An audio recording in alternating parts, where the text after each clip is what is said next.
Les avions de l'ARAM sont toujours cloués au sol et la crise qui frappe la compagnie est sans précédent. On suppose que la Royal Air Maroc devrait, dans un premier temps, reprendre uniquement ses vols internes et avec des tarifs préférentiels pour les Marocains. Dans un deuxième temps et en fonction des différentes réouvertures des frontières, l'ARAM reprendra ses moyens et longs courriers internationaux. Selon nos informations, plusieurs liaisons non rentables seront supprimées. Il s'agit de destinations récemment ouvertes. Athènes, Vienne, Boston, Miami, Amman, Washington, Sao Paulo, Rio, le Niger, le Cap-Vert et la Guinée-Bissau sont notamment concernés. Plus de 15 vols au départ de Casablanca seront ainsi supprimés jusqu'à nouvel ordre. Autre précision, les vols de rapatriement des Marocains bloqués à l'étranger ont récemment débuté.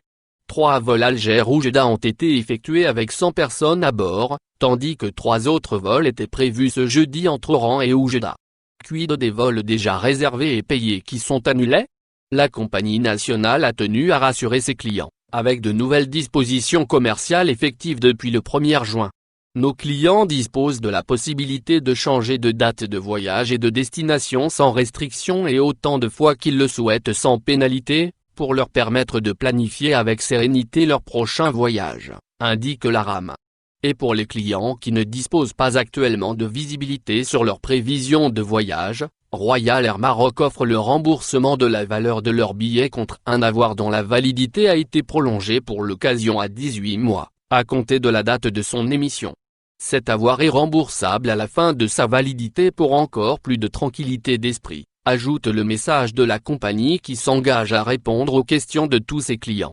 La grande inconnue reste bien évidemment la date d'ouverture des frontières aériennes.